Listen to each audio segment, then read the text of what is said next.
anarchy sort of side of things actually came more from me. If you think of myself and Malcolm in a partnership there. And he was very, very keen on this situationist slogan about autonomy for kids. And by that, he thought that the best way to confront the English society was to be as overtly obscene and pornographic as possible. Young kids didn't want it. They'd rather go down the street with Anarchy in the UK on their back than a pornographic T-shirt.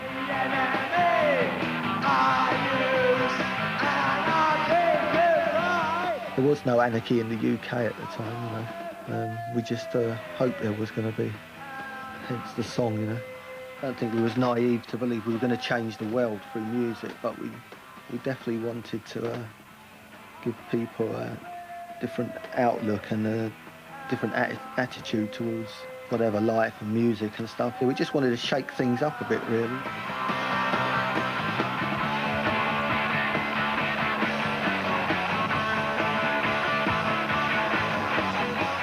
I had a kinship spirit in the fact that we all hated everything.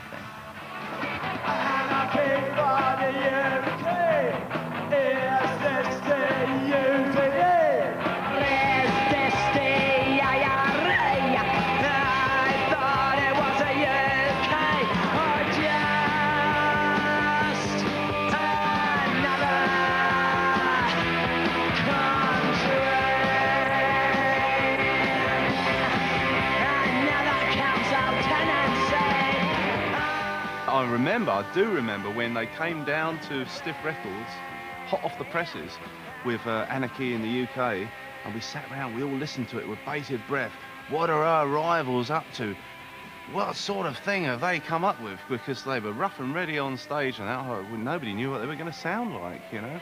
And we all sat there, like, sort of pissing ourselves with laughter, and nobody could believe it sounded like some redundant old Bad Company outtake with, like, Old Man Steptoe singing over the top. Our old Fediosa!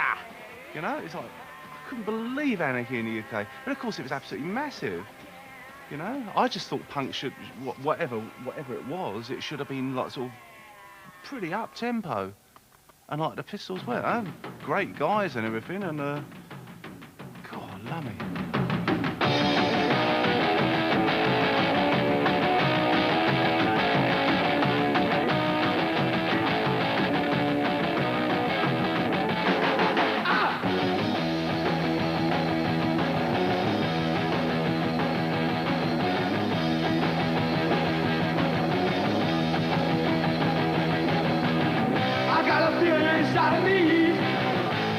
Strange like a stormy sea. I don't know why. I guess these things have gotta be.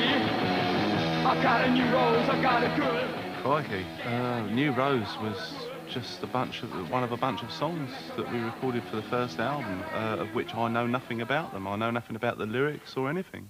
I just went in and we recorded the whole lot, sort of, we're aided by a little bit of cider here and a little bit of sulphate there, and it's a total blur.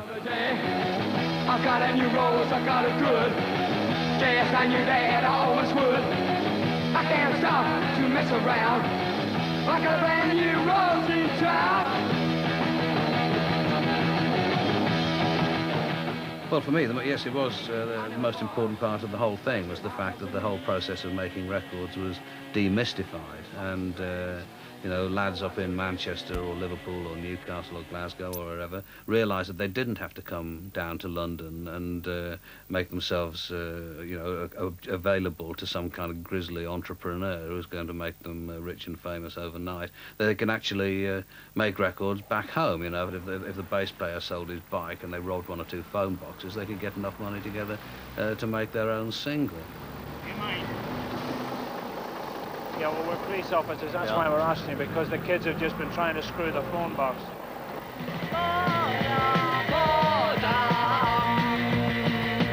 Boredom. Ring,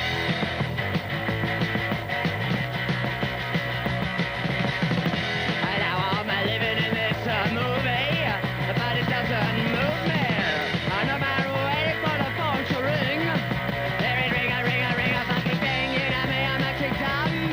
Well, the whole idea behind punk in some ways was the do-it-yourself mentality, because nobody else was there to do it for you.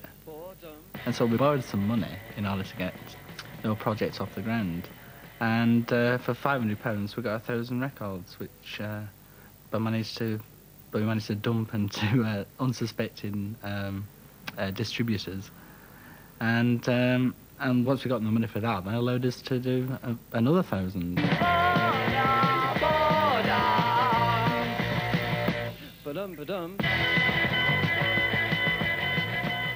Yeah, the song on Boredom was a reaction against all the 20-minute guitar solos, which are usually on two sides of an album.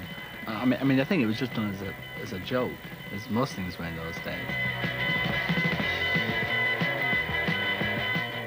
What we were singing about was just angst and disillusionment and things, because those were the topics of the genre.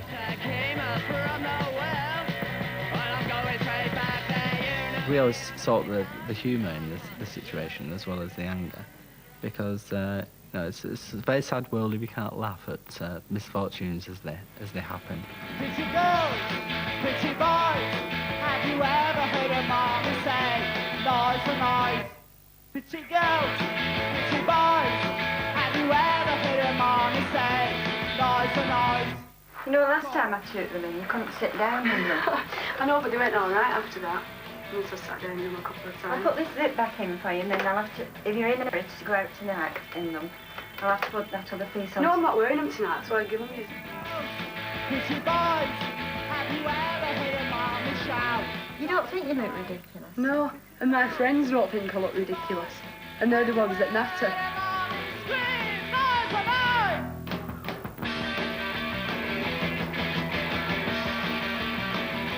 The magazine came about through Buzzcocks, and they told me to start my own band up right from the start, which I never did because I'm tone deaf. That's a simple reason.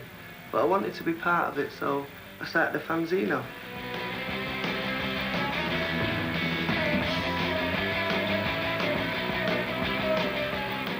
Well, I think the cast of the Manchester punk scene were already there by the time that Sex Pistols played the Anarchy thing. So, in a way, it developed differently to the London scene, because the London scene was more record company driven. So it was only when people made occasional forays up into Manchester to see what was happening up in the grim north that there was any interest from London. It was a bit like Australia, the animals had the chance to develop in their own peculiar ways, untainted by what was happening in the rest of the world.